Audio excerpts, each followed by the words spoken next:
Hello, hi my dear students. देखिए अभी तक हमने क्या किया था, जो एक बेसिक केमिस्ट्री आपको पढ़ाया था, उस बेसिक केमिस्ट्री में मैंने अफवाह जो सिद्धांत आपको बताया था, उसमें मैंने हाइड्रोजन से लेकर के कैल्शियम तक के तत्वों का इलेक्ट्रॉनिक विन्यास करना सिखा दिया था। आज हम देखिए आपको जो बताने जा रहे हैं, ये आपको मैं पहले ही बता रखा हूं कि बेसिक जो केमिस्ट्री है उसमें आप 9th 10th 11th और 12th के सभी क्लास के बच्चों के लिए होती है, तो आप सब लोग इसको क्लास को देख सकते हैं। तो जैसे सबसे पहली चीज मैंने बताया था कि अफबाऊ सिद्धांत में इलेक्ट्रॉन जो होता है उपकोष में ऊर्जा के बढ़ते हुए क्रम में भरा जाता है। तो इलेक्ट्रॉन जो उपकोष में ऊर्जा के बढ़ते क्रम में भरा जाता है, उसका जो क्रम था 1s 2s 2p 3s 3p और उसके बाद क्या होता है 4s, फिर क्या होता है 3d और फिर अगर आप लिखना चाहते हो आगे तो 4p। ये फार्मूला मैंने इसके पहले वाले लेक्चर में भी आपको बताया हुआ है। अब आज आपको क्या करना है, 21 तक, हम 21 से हम बताने जा रहे हैं। तो 21 जो होता है वो होता है स्कैंडियम, और अगर आप इसके पहले वाला एकदम बेसिक चीज देखना चाहते हो तो इसके पहले वाला लेक्चर जरूर देखिएगा। अफबाऊ जो कि आपके सिद्धांत से इलेक्ट्रॉनिक विन्यास मैंने सिखाया था। तो आप देखिए इस फार्मूले में अगर आपको भरना है, मेरे पास 21 इलेक्ट्रॉन है, तो सबसे पहले है 1s, तो s में 2 इलेक्ट्रॉन 1s2। आगे चलिए 2s, अभी 2 इलेक्ट्रॉन 2s2। p में कितना भर सकते हो 6, तो यहां हो जाएगा 2p6, 2 2 4 6 4 10। अभी बचा कितना 3s2 और ये 3p6। अब 18 तक आप पहुंच गए होंगे, देख लीजिए 3p6। अब इसके बाद क्या होता है 4s2। अब 20 तक आप पहुंच गए हैं। 21 का अगर करेंगे तो अब आपके पास क्या है 3d1। क्या है आपका ये 3d1। अब ये 21 का इलेक्ट्रॉनिक विन्यास क्या हो गया 3d1। तो आप काउंट करिए 2 2 4 6 4 10 10 2 12 12 6 18 18 2 20 20 1 21। ये चीज हो गया। अब एक चीज सब लोग समझिए, अगर आपने ऐसे इलेक्ट्रॉनिक विन्यास किया तो ये सही है, ये भी सही है, लेकिन मैं थोड़ी सुविधा ला रहा हूं। सुविधा क्या ला रहा हूं, मेरी बात को सुनिएगा। सब लोग लिखते तो इसको ऐसे ही हमेशा, लेकिन सुविधा क्या ला रहा हूं इस चीज को ध्यान दीजिए कि जो ये आपने देखो यहां 3 है, यहां पे भी 3 है और ये क्या है 3 है। तो इस चीज को हम थोड़ा जब इलेक्ट्रॉनिक विन्यास करने लगते हैं तो इस 3d को पहले प्रमोट कर लेते हैं। बस केवल इतना, अगर तुम इसको लिखोगे कोई गलत नहीं काटेगा, लेकिन थोड़ा सा क्लियरिटी लाने के लिए बस केवल, अब गलत वो भी नहीं है, ये भी नोट कर लीजिएगा, दोनों सही है। बच्चे एकदम समझने का प्रयास कीजिएगा। तो अब क्या किया करते हैं, मेरी बात सुनिए। जैसे यहाँ पे क्या किए थे तुम 4s2 3d1 लिखे हो, ये राइट है, सही है, लेकिन हमने क्या किया, देखो 3s 3p था तो हमने यहाँ लिख दिया 3d1 और फिर क्या लिख दिया 4s2। लेकिन मानेंगे यही कि पहले 2 इलेक्ट्रॉन किसमें गया है s में, फिर इलेक्ट्रॉन किसमें आया है d में आया है। ये चीज नोट करिए, समझिए थोड़ा सा। ये इलेक्ट्रॉन पहले s में जाता है फिर d में आता है, ये चीज याद रखिएगा, क्योंकि ये पहले 4s का एनर्जी कम है और फिर 3d की बात है। लेकिन लिखने के लिए थोड़ा सुविधा लाने के लिए कर रहा हूं, एक बार आप समझ जाएंगे तो अपने आप वही मामला है जो बाहर 2 करके फिर 8 के बाद 9 करते थे, वही पूरा सिस्टम है, जान लीजिए। तो अब यहां पे क्या हो जाएगा, सुनिए नियम से। अब क्या लिख सकते हो यहाँ पे 3d1 और फिर क्या हो जाएगा 4s2। इलेक्ट्रॉन पहले किसमें भरा गया 4s2 में, फिर आया किसमें 3d1 में। अब देखिए एकदम सीरियल अच्छा हो गया, 1s2 2s2 2p6 3s2 3p6 3d1। अब आप देख लीजिए, अगर आप बोरबरी से करते थे तो इसमें आता था पहले में 2, दूसरे में 8, तीसरे में देखिए दूसरा ना, तीसरे में 2 6 2 8 8 1 9 और फिर 2। अब देखिए एकदम सिस्टम से आ गया। और वैसे भी अगर करते तो यस को इधर रखते, डी को इधर रखते, तो फिर गिनते तीसरा तीसरा और फिर किया जाके तीसरा गिनते, तब 9 आता। अब बात समझ में आ गई होगी ना क्यों आपसे हमने किया। ये केवल समझने वालों के लिए है, एक बार 2 बार करोगे आप अपने आप समझ जाओगे। अब चलिए 22 का कीजिए। 22 जो होता है स्कैंडियम होता है, ये नाम भी लिख दे रहा हूं, चलिए 21 स्कैंडियम, ये है आपका स्कैंडियम। अब जो 22 होता है वो होता है आपका वैनेडियम।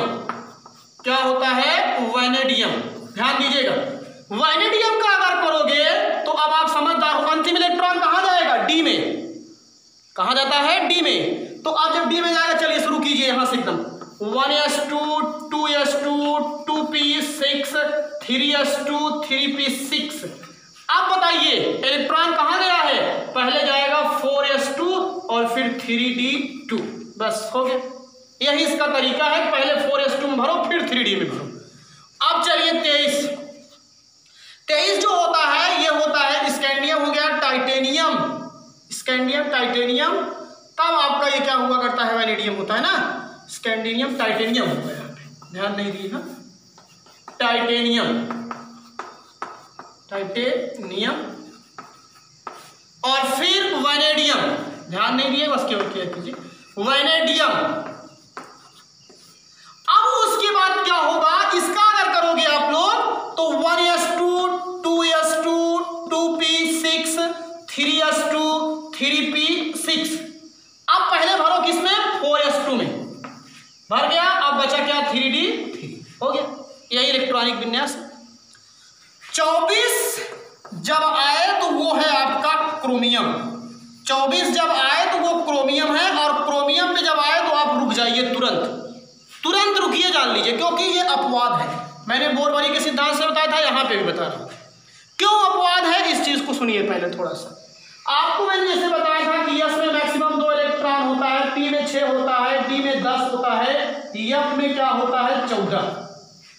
तो यस में अगर 2 इलेक्ट्रॉन है तो ये पूर्ण रूपेण भरा, जिसको फुल फील्ड कहते हैं, पूर्ण रूपेण भरा हुआ। लेकिन अगर यस में 1 है तो ये क्या होता है? 2 का आधा हाफ है, तो ये हाफ फील्ड होता है। और अगर पी में 3 है तो ये हाफ फील्ड होता है, और अगर डी में 5 होता है तो ये हाफ फील्ड होता है, और एफ में 7 है तो ये हाफ फील्ड होता है। जब हम इलेक्ट्रॉनिक विन्यास किया करते हैं तो वहां पे क्या हुआ करता है? ये फुल फील्ड है, पूर्णपूरित कोष होता है ये, और ये कैसा कोष होता है? अर्धपूरित। तो जो पूर्णपूरित कोष होते हैं, अर्धपूरित होते हैं, थोड़ा ये अस्थाई होते हैं। क्या होते हैं? अस्थाई। कौन नहीं चाहता कि हम स्टेबल हो जाएं? बताइए आप हमारी बात को। जैसे आप यहाँ वहां रोज भाग रहकर सोचते हैं कि एक स्थान पर स्थिर हो जाए, तो ये अस्थाई होती हैं। तो इसी अस्थायित्व को प्राप्त करने के लिए ही ये क्रोमियम और आपका जो कॉपर होता है ये अपवाद हो जाते हैं। क्यों? अब आप चलिए नियम के हिसाब से 1s2 2s2 2p6 3s2 और यहाँ पे हो जाएगा 3p6। अब अकॉर्डिंग टू रूल्स 4s2 और यहाँ होना चाहिए था 3d क्या 4। लेकिन अगर आप 3d4 लिखते हो तो ये इलेक्ट्रॉनिक कॉन्फ़िगरेशन गलत माना जाता है। क्यों? क्योंकि जो ये D है इसका हाफ फील्ड क्या होता है? 5। तो ये इस यस वाले से बात करता है, कहता भाई वही 1 इलेक्ट्रॉन, जैसे उसमें कहा था 1 इलेक्ट्रॉन मेरे को दे दो यार, हम फुल फील्ड थे, हाफ फील्ड तो कम से कम हो जाए। यहाँ उसकी हिम्मत ही नहीं पड़ती, क्योंकि 2 इलेक्ट्रॉन मांगने के लिए 1 तक काम चल जाता है। तो ये 1 इलेक्ट्रॉन यस अपना दे देता है, तो जब 1 इलेक्ट्रॉन यस दे देता है तो यस के पास केवल 1 इलेक्ट्रॉन बचता है, और यहाँ हो जाता है 3d5। यही कारण है। कारण समझे? 3d4 क्यों नहीं होगा? क्योंकि जो ये D होता है इसमें 10 इलेक्ट्रॉन होता है, तो 10 का आधा कितना होता है? 5। तो हाफ फील्ड अस्थाई होता है, इसलिए अस्थायित्व को प्राप्त करने के लिए यस का 1 इलेक्ट्रॉन एक खींच लेता है, और यहां हो जाता है 3d5। अब इसके बाद फिर आगे आइए, चलिए मैग्नीज 25 होता है Mn का, मैग्नीज का कीजिए। अब अगर आप मैग्नीज का करोगे तो 1s2 2s2 2p6 3s2 3p6। अब तो आपको कोई टेंशन है नहीं, जान लीजिए, क्योंकि ये तो हाफ फील्ड है, अपवाद है नहीं। तो यहाँ हो जाएगा 4s2 और यहाँ 3d5। बस 2 रखोगे तो 5 बचेगा इसमें। बस ये अपवाद था, इसीलिए ऐसा, इसको याद रखिएगा, एक्सेप्शन है। 26 होता है आयरन का, Fe का, ये है आयरन। क्या है? आयरन।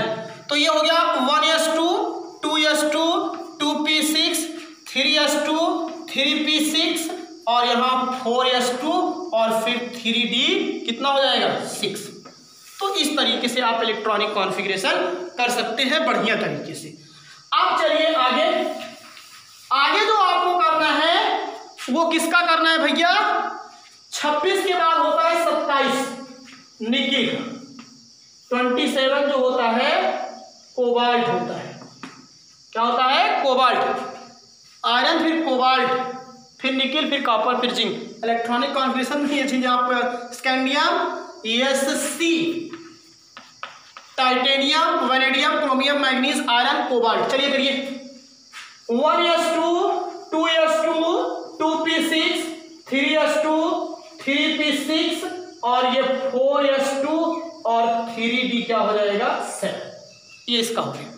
अब आपको समझ में आ गया होगा कि 3d को हम पहले क्यों लिख रहे हैं, क्योंकि इसमें 18 कर रहे हैं, ये बात दिमाग में रखिए। अब 28 हो गया निकिल का, 1s2 2s2 2p6 3s2 3p6 और यहां हो जाएगा। अब आप समझदार हैं तो 4s2 पहले, फिर 3d8, आप जोड़ लिया तो ये 8 आएगा। और अब आप जब कॉपर का करोगे तो कॉपर में 29, ये अपवाद है। क्या है? अपवाद है। तो अपवाद के समय थोड़ा अलर्ट हो जाया किया करो कि इसेप्शन में करना क्या है। इसेप्शन में आपको ये करना है कि अगर आप नियम के अकॉर्डिंग लिखोगे तो 1s2 2s2 2p6 3s2 3p6 होना क्या चाहिए था 3d9 4s2। देख लीजिए, लेकिन फिर वही मामला, d में फुल कितना होता है 10 और 9 एकदम 10 के क्या है करीब है। तो फिर सोचता है यार अगर एक इलेक्ट्रॉन इसको मिल जाए तो इसका स्थायित्व हो जाए। तो ये s का एक इलेक्ट्रॉन यहां चला आता है, यहाँ 4s1 हो जाता है और यहाँ 3d10। ये देख लीजिए। तो इसी कारण क्या हुआ करता है, ये आपका अपवाद है। अब समझ में आ गया होगा। कहने का मतलब अगर हम आपसे कहें केवल d के लिए तो d4 नहीं हो सकता है।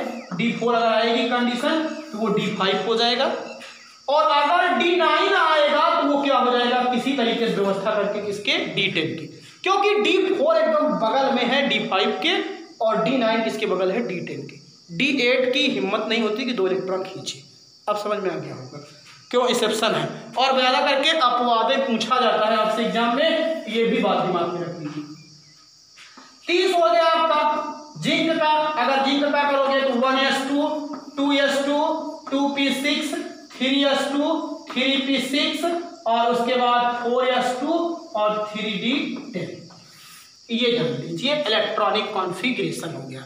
तो यहां से अब आपको हमने इलेक्ट्रॉनिक कॉन्फ़िगरेशन करना सिखा दिया। किस सिद्धांत से? अफबाऊ सिद्धांत से। कौन से सिद्धांत से? अफबाऊ सिद्धांत से इलेक्ट्रॉनिक कॉन्फ़िगरेशन करना सिखा दिया। जो बच्चे अभी 11th 12th में हैं, जान लीजिए अगर वो नहीं समझे हैं तो वो भी समझ सकते हैं, लेकिन इसको याद रखेंगे 24 और 29 को। बस इतना याद रखिएगा कि इसमें 9 था तो यहाँ 10 हो गया, क्योंकि एस का इलेक्ट्रॉन खींच लिया है, और यहाँ होना क्या चाहिए था 3d4, तो एस का इलेक्ट्रॉन खींच के 3d5 हो गया। तो ये सब तरीके हैं आपको इलेक्ट्रॉनिक कॉन्फ़िगरेशन करने का। और जिन बच्चों को अब इलेक्ट्रॉनिक विन्यास करने में कोई प्रॉब्लम हो रही है, तो अगर आप लोगों को एक आध दो प्रॉब्लम क्रिएट हो रही है तो आप हमें बताइएगा, हम आपको फिर से बताएंगे। जैसे सबसे पहली चीज एक आध दो मैं आपको और बताऊं, जैसे कहा जाए आपसे सोडियम का कीजिए, तो सोडियम का करोगे तो 11। अब फार्मूला याद होना चाहिए आपको, तो 1s2 2s2 2p6 3s1 हो गया। आपसे आयरन का कह दें Fe तो 26 होता है। अब 26 का फार्मूला पहले याद होना चाहिए, तो 1s2 2s2 2p6 3s2। अब इसके बाद 3p6 आएगा, फिर 4s2, आप काउंट कर लीजिए 3d6। अब जैसे अब आप प्रैक्टिस करोगे ना बार बार तो आपको भी आने लगेगा। और जिन बच्चों को थोड़ा सा ज़्यादा दिक्कत होती है कि जैसे 21 22 से, तो 21 22 23 हमने इसको थोड़ा ऑब्जर्व किया है, 24 25 26 27 28 29 30, तो इतना याद रखना। यहाँ 1 है ना तो डी में 1 होगा, बस वही तो चेंज हुआ है। यहाँ पे डी में 2 होगा, यहाँ 3 है ना तो डी में कितना 3 होगा। अब ये 4 है, ये अपवाद है, तो यहाँ हो जाता है d5। 5 है ना, यहाँ डी केवल इकाई से 20 क्लियर कर बता रहा हूँ, केवल डी जानना है और बाकी सब वही है। यहाँ d5 हो जाएगा, फिर यहाँ 6 है d6 हो जाएगा, d7 हो जाएगा, d8 हो जाएगा, देख कर लीजिएगा। d9 नहीं होगा, d10 हो जाएगा, इसमें भी 0 है तो यहाँ d10, यही डी में केवल बदला हुआ है बस, बाकी सब में 4s2 और इसमें 24 और 29 को थोड़ा क्लियर करिएगा। तो ये ट्रिक है, तो थोड़ा सा हमेशा नहीं एप्लीकेबल, तो नहीं सोचो डी में यहाँ जो संख्या होगी वही लगा के बैठ जाए 21 से 30 के लिए, क्योंकि यहाँ 21 शुरू हुआ है और यहाँ 1 शुरू हुआ है, तो उसी के हिसाब से मैंने इसको बता दिया। आप बार बार एक्सपीरियंस जब हो जाएगा आपका करते करते तब आप इस तरीके से कर लेंगे इसको। तो आप इसको बढ़िया तरीके से इलेक्ट्रॉनिक कॉन्फ़िगरेशन कीजिए। और अब मैं 4-5 दे रहा हूँ, इसको आप करिएगा। जैसे मैंने दे दिया वैनेडियम का, आपको मैग्नीज का दे दिया, आयरन का दे दिया मैंने, पोटेशियम का दे दिया आपको, कोबाल्ट का दे दिया, निकिल का दे दिया, और उसके बाद कॉपर का 1 2 3 4 5 6 7, फिर एल्युमिनियम का 8, सिलिकॉन का 9, बोरान का 10। 1 2 3 4 5 6 7 8 9 10। इसका बोरबरी से भी कीजिएगा और अफबाउ सिद्धांत से भी कीजिएगा। एक और कर लीजिए 11, क्रोमियम भी लेते जाइए, तब आपको बताइएगा। 11 पहले दोनों सिद्धांत से कीजिएगा, फिर उसके बाद बताइएगा। इसके बाद फिर बैलेंसी वाला टॉपिक बताएंगे, संयोजकता क्या होती है, फिर कैसे सूत्र बनाए जाते हैं, संयोजकता कितने प्रकार की होती है, एकदम विधिवत तरीके से चलिए। लेकिन जितना पढ़ा रहा हूँ उसके वो पर डे अगर आप समझते रहेंगे तभी हमारी बातें आपको कन्फर्म होंगी। और समझ में आता है तो एक कमेंट जरूर बनता है। थैंक यू, धन्यवाद।